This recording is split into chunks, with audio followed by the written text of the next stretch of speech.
नमस्ते, मैं हूँ राहुल और आप देख रहे हैं मेरा रुख।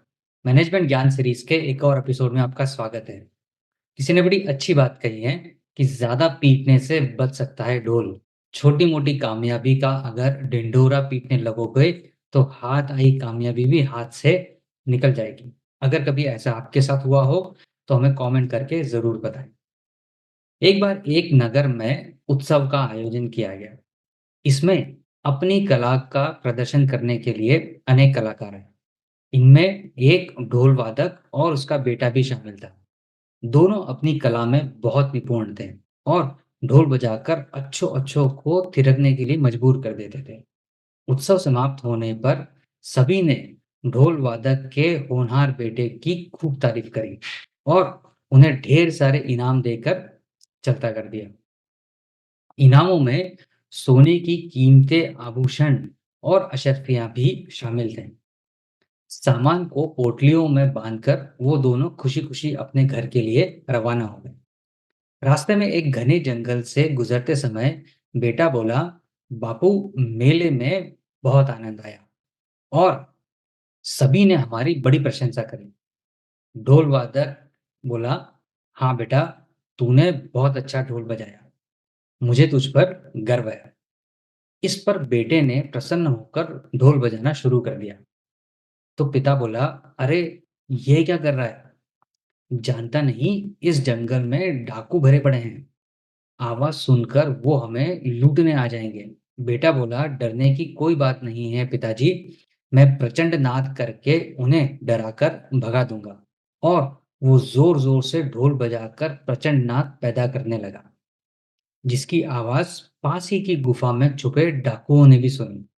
एक डाकू बोला, कितनी तेज आवाज आ रही है।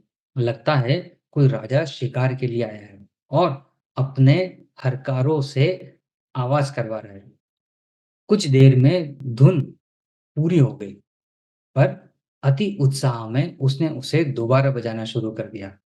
ढोल वादक चिल्लाया, बस कर बेटा, ये धुन केवल एक ही बार बजाई जाती है, तू गड़बड़ कर देगा।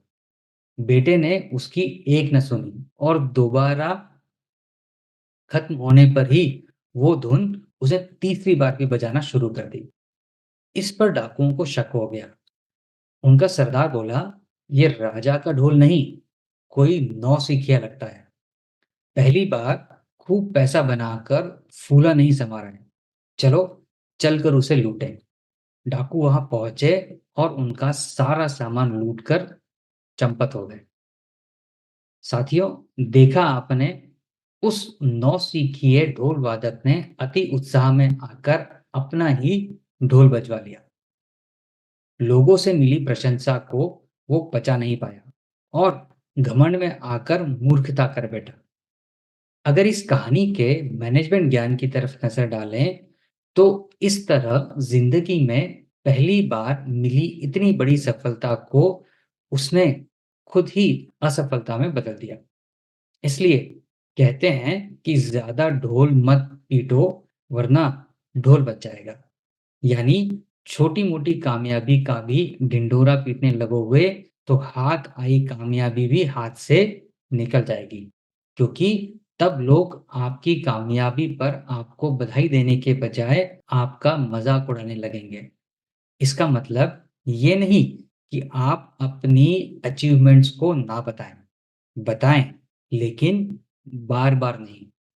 जिस तरह एक ही राग को बार-बार गाने पर वो श्रोताओं को बेसुरा या नॉन इंटरेस्टिंग लगने लगता है, उसी तरह एक ही बात बार-बार कहने से लोग उससे चिढ़ने लगते हैं। तब आपकी उपलब्धियों का कोई मोल नहीं रहता और इस तरह अधिक समय बजाने से आपका ढोल फूट भी जाता है। दूसरी ओर आज कंपटीशन का ज़माना है। आपकी सफलता किसी और की असफलता का नतीजा है। यानी आप सफल हुए हैं तो कोई न कोई असफल हुआ ही होगा। तब ऐसे में आपकी खुशियों से किसी और के सीने पर सांप लौट रहे होते हैं। साथ ही खुशियों के प्रदर्शन से कई अनचाही नजरें आप पर पड़ जाती है, जो बिन बुलाई मुसीबत की तरह आपके सामने आती हैं और उन डाकुओं की तरह आपका ढोल बजाकर चली जाती है। इसलिए बेहतर यही है कि लो प्रोफ़ाइल रहा जाए। हाई प्रोफ़ाइल रहोगे तो बहुत से लोग आपके पीछे रहेंगे, लेकिन साथ-साथ कई आपके पीछे भी पड़ जाएँगे। ये ज़रूरी नहीं कि खुद के द्वारा पीटा गया ढोल ही पोल खोले। कई बार तो दूसरे भी ढोल बजा-बजा कर आपकी पोल खोल देते हैं। ये गलत काम करोगे तो एक न एक दिन पोल तो खुलेगी ही ना भाई। इसलिए ऐसा काम किया ही क्यों जाए जिससे आपका ढोल बज जाए। तो ये था आज का मैनेजमेंट ज्ञान। उम्मीद है आपको ये पसंद आया होगा। अगर पसंद आया हो तो इसे अपने मित्रों और जानने वालों के साथ ज़रूर शेयर करें, ताकि इस ज्ञान का लाभ उन्हें भी मिले। और आप आपके विचार हमें कमेंट के माध्यम से बता सकते हैं। अगर चैनल को सब्सक्राइब नहीं किया है, तो सब्सक्राइब करना भी ना भूलें। मिलेंगे आपसे अगले बुधवार सुबह 8 बजे किसी नई कहानी और किसी नए मैनेजमेंट ज्ञान के साथ। तब तक अपना और अपने अपनों का ख्याल रखिए। धन्यवाद।